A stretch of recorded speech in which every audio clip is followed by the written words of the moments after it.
नमस्कार। कल 15 अगस्त है और इस मौके पर एक शब्द बहुत चर्चा में है, फ्लैग होस्टिंग।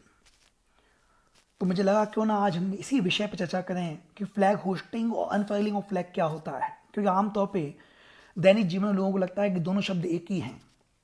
तो आज हम इस चर्चा में कई चीज़ों को लेंगे। जैसे सबसे पहले हम समझेंगे झंडा किसी भी देश के लिए क्या मायने रखता है और उसका महत्व क्या होता है। शुरुआत हम लेंगे उसके परिचय से, इंट्रोडक्शन से। इसके बाद हम चर्चा करेंगे कि भारत का जो तिरंगा है इसका उद्भव कैसे हुआ, इसकी जो पूरी ऐतिहासिक यात्रा है झंडे की, गुलामी के दौर में स्वतंत्रता के समय, वो हम देखेंगे। और साथ में फ्लैग कोड ऑफ इंडिया जो साल 2002 में आया, उसमें क्या प्रमुख बातें हैं झंडे के संबंधित। और लास्ट में हम देखेंगे रिपब्लिक डे और इंडिपेंडेंस डे, इन दोनों के बीच में जो होस्टिंग द फ्लैग और अनफर्लिंग ऑफ फ्लैग को अंतर है प्रक्रियाओं का, वो हम समझेंगे। तो आज का हमारा डिस्कशन बहुत ही मौलिक शब्द, बहुत ही बुनियादी शब्द पे है, वो है फ्लैग होस्टिंग।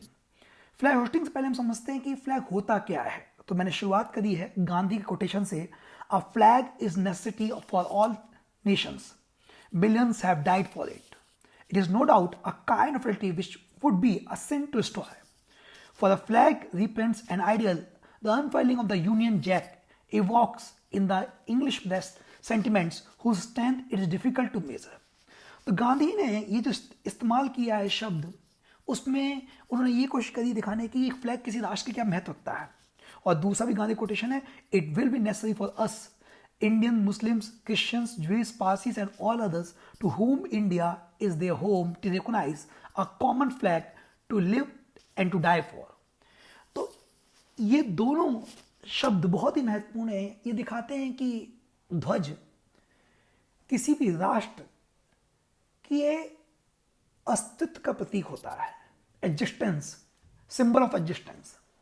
और गांधी ने इस स्वतंत्र अस्तित्व को महत्व देते हुए यहाँ पे झंडे पर चर्चा करी है। इसके आगे हम देखते हैं कि हमारे कॉन्स्टिट्यूशन में भी जो फंडामेंटल ड्यूटीज हैं, जो मौलिक कर्तव्य दिए गए हैं, बाद में संविधान से जोड़े गए, मूल संविधान नहीं थे, उसमें भी 51A के पार्ट ए में ये कहा गया है कि it shall be the duty of every citizen of India to abide by the constitution and respect it ideals and institutions, the national flag and the national anthem. तो ये दोनों चीजें दिखाती हैं कि हमारे संविधान में और गांधी की जो परिकल्पना थी ध्वज को लेकर, उन दोनों को हमने एक साथ जोड़ने की कोशिश करी है। किसी भी आज़ाद देश के लिए उसकी आज़ादी का प्रतीक ध्वज होता है। और इस बात को समझते हुए हमारी संविधान सभा ने 22 जुलाई 1947 बिफोर इंडिपेंडेंस, हम 14 अगस्त और 15 अगस्त के बीच में, 14 जहाँ समाप्त हुआ था रात्रि 12 बजे, वहाँ जहाँ से 15 शुरू हुआ था, वहाँ हम आज़ाद हुए। तो हमने आज़ादी से पहले ही 22 जुलाई 1947 को हमारी संविधान सभा ने स्वीकार किया।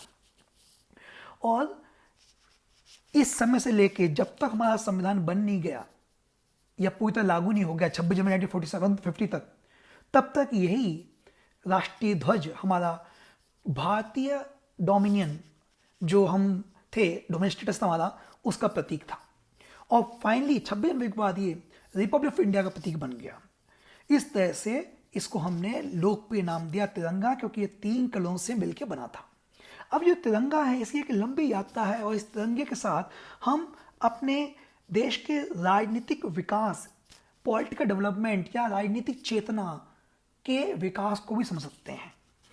नेशनल फ्लैग की शुरुआत जो पहली बार हुई वो हुई 1906 में, और यहाँ पे एक अनऑफिशियल फ्लैग फहराया गया कलकत्ता के अंदर सचिंद्र प्रसाद बोस के द्वारा। इसमें कुछ 3 कलर रखे गए थे, और इन 3 कलर के साथ रेड, येलो, ग्रीन के साथ बीच में वंदे मातरम और सूरज, और साथ में चांद और कमल के फूल। इसके बाद जो दूसरा हमको उदाहरण मिलता है वो मिलता है भीकाजी कामा, मदर ऑफ इंडियन रेवोल्यूशन, भारतीय क्रांति की जननी उनको बोलते हैं। उन्होंने, इन पासी महिला ने ब्रिटेन बर्लिंग कमेटी में हमारे झंडे को फहराया था, और वो भी तिरंगा था। अंत तक कुछ इस प्रकार से था, इसमें 7 तारे रखे गए थे सप्तऋषि को दिखाने के लिए, और सप्तऋषि की संकल्पना की गई थी इसमें।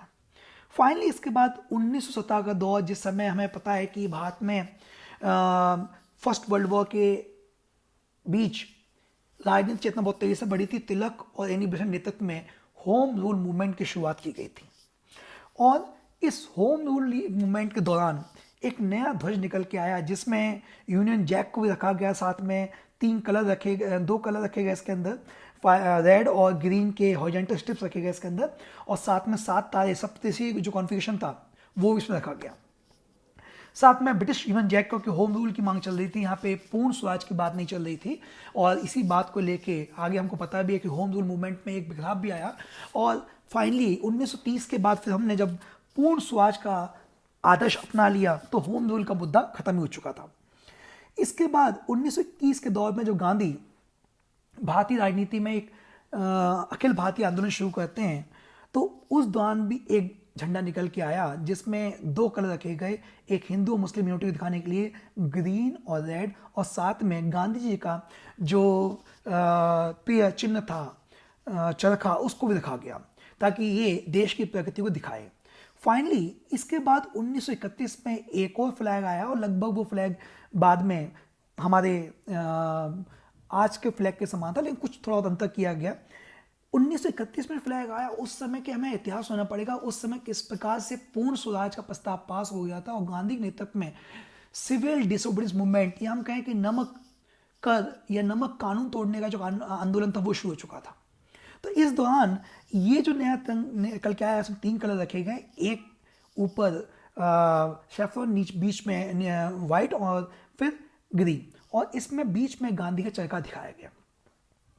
और इस झंडे को इस तरह से रखा गया कि किसी प्रकार की कोई कम्युनल आइडेंटिटी, क्योंकि इस समय हमारे यहाँ साम्प्रदायिकता बहुत प्रखर शीर्ष पे थी, और ब्रिटिश सरकार की डिवाइड एंड रूल पॉलिसी का परिणाम ये हो गया था कि देश में टूटन की स्थिति बन गई थी।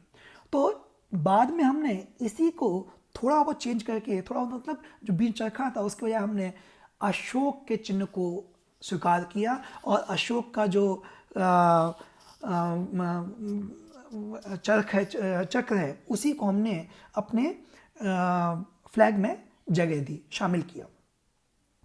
और इसमें शामिल करने के पीछे मेन उद्देश्य ये था स्पिनिंग व्हील को, कि हम अशोक के द्वारा जो हमारी प्राचीन विरासत है, और जिस प्रकार से हमने एक संप्रभु स्वतंत्र राष्ट्र को में विकास किया प्राचीन काल में, जो गौरवमयी हमारी यात्रा थी, उसको हम सजोए रखने के लिए हमने इस सिंबल को इस्तेमाल किया। इसके बाद जो फ्लैग कमेटी बनी थी उस प्रमुख नटराजन प्रसाद थे, और आपको पता होगा कि नेशनल फ्लैग ऑफ इंडिया का लॉ जो कहता है वो कहता है कि फ्लैग हमेशा जो है वो हैंडमेड होना चाहिए, खादी से बना होना चाहिए, और इसको बनाने की, इस मैन्युफैक्चरिंग करने की परमिशन जो दी गई, राइट टू मैन्युफैक्चर जो है वो khadi development and village industries commission को दिया गया है।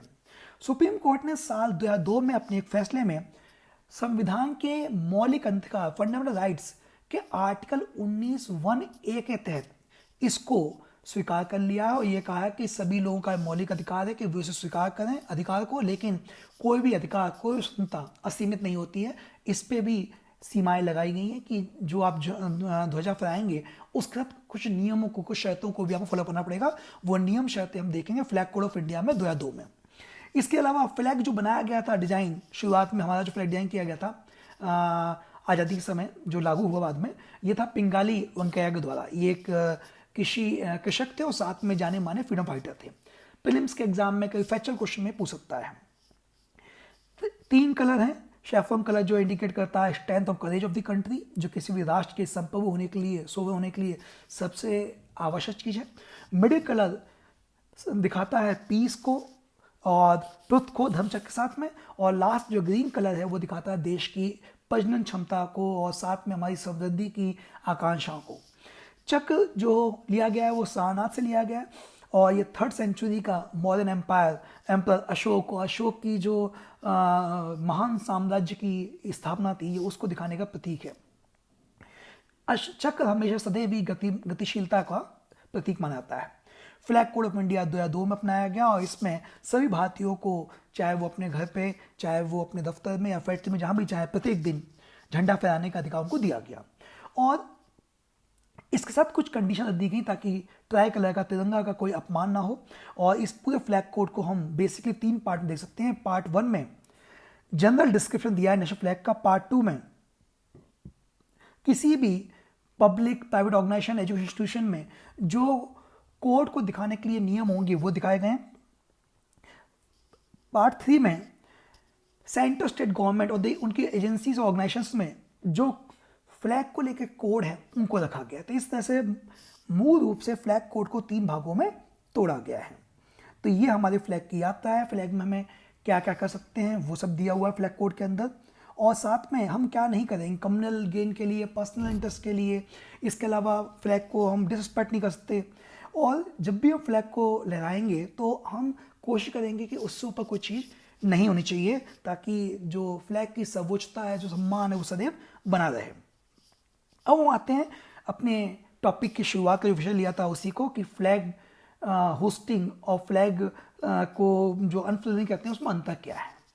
तो सबसे पहले हम याद रखेंगे 15 अगस्त 1947 जब हमारा राष्ट्र आज़ाद हुआ, उस समय तक जो हमारा झंडा था वो था, हमारे देश का झंडा जो प्रतीक था वो था यूनियन जैक, ब्रिटिश झंडा, जो ब्रिटिश साम्राज्य के हमारे ऊपर शासन का प्रतीक था और हमारी गुलामी का प्रतीक था। तो 15 अगस्त 1947 को नेहरू ने भारत के झंडे को होस्ट किया, और होस्ट ने मतलब होता है कि ध्वज को फूलों के साथ बांध के और डोरी के थ्रू धीरे धीरे हम ऊपर की तरफ खींचते हैं। और जब किसी आरोहण का मतलब भी होता है ऊपर की तरफ कोई चीज़ को ले आना, रोहण। और जब हम कुछ चीज़ को ले आते हैं तो ऑब्वियसली वो किसी को रिप्लेस कर दिया तो कोई दूसरी चीज़ नीचे होता है, यूनियन जैक होता है और ये ऊपर गया। तो इस चीज़ को दिखाने के लिए शब्द इस्तेमाल किया गया फ्लैग होस्टिंग, और इसी प्रतीक को हम हर 15 अगस्त को आज़ादी के रूप में, आज़ादी दिवस के रूप में पहचानने के लिए इस फ्लैग होस्टिंग प्रक्रिया का अनुपालन करते हैं, इस प्रक्रिया को दोहराते हैं, ताकि उस मोमेंट को, जो हम आज़ाद हुए थे, उस भावना को हम महसूस कर सकें, उस स्पिरिट को बनाए रखें।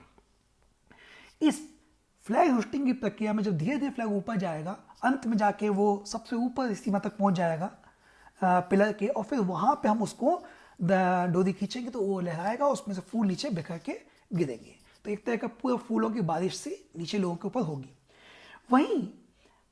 वहीं जो दूसरा टर्म है फ्लैग अनफर्लिंग, वो बेसिकली 26 जनवरी और बाकी समय भी आप कर सकते हैं, लेकिन फ्लैग होस्टिंग केवल और केवल 15 अगस्त को किया था टेक्निकली, बाकी समय आप फ्लैग होस्टिंग नहीं कर सकते। फ्लैग अनफर्लिंग जो हुई थी वो हुई थी 26 जनवरी 1950 को, जब हमारा संविधान बन गया, क्योंकि उस समय तक हमारा फ्लैग मौजूद था और फ्लैग अपने सर्वोच्च शिखर पर मौजूद था, जो सम्मान था उसकी पहुंच चुकी थी। तो अब 26 जनवरी को जो हमारा संविधान, जब हम गणतंत्र बने, तो उस मौके पे हमने फ्लैग होस्टिंग नहीं करी, जो फ्लैग था उसी में फूलों का गुच्छा बांध दिया और उसको ही लहरा दिया। और ये जो फ्लैग अनफर्लिंग है ये हम कभी भी कर सकते हैं, इसके लिए कोई भी दिवस या दिन या तारीख की मुश्किलात नहीं है। बस हमें ध्यान रखना है फ्लैग कोड ऑफ इंडिया को, उसका वोलेशन होना चाहिए, वो सारे कंडीशन को फॉलो करते हुए आप फ्लैग अनफर्लिंग कर सकते हैं। नहीं, टेक्निकली फ्लैग होस्टिंग आप केवल 15 अगस्त करेंगे, 15 अगस्त और फ्लैग होस्टिंग और भारत की आज़ादी, इन तीनों के बीच में एक रिलेशन है, और इस रिलेशन को बनाए रखने के लिए केवल शर्त यह है कि 15 अगस्त को इसको आप कर सकते हैं।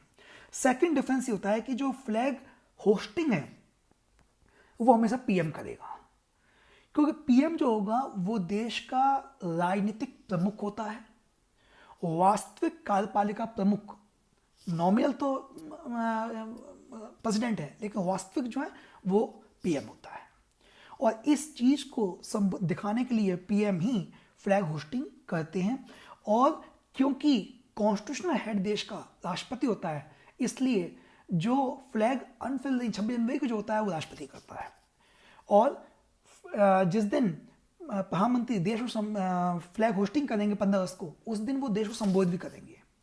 और गणतंत्र दिवस पे राष्ट्रपति जो है देश को संबोधित करते हैं, 15 अगस्त भी करते हैं, लेकिन एक रात्रि पहले करेंगे।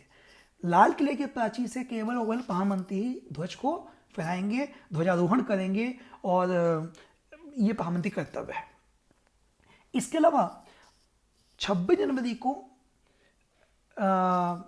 राजपथ पे जो परेड होगी उससे पहले जो फ्लैग अनफोल्ड होंगी वो राष्ट्रपति करेंगे, और कोई विदेशी मेहमान को बुलाने की परंपरा भी है, उस दौरान परेड का आयोजन भी किया जाता है। तो इस तरह के कुछ प्रमुख अंतर हैं इन दोनों शब्दों के बीच में जो आपको पता होना चाहिए, ताकि इनके टेक्निकल अंतर को समझते हुए आप इन शब्दों का बेहतर इस्तेमाल करें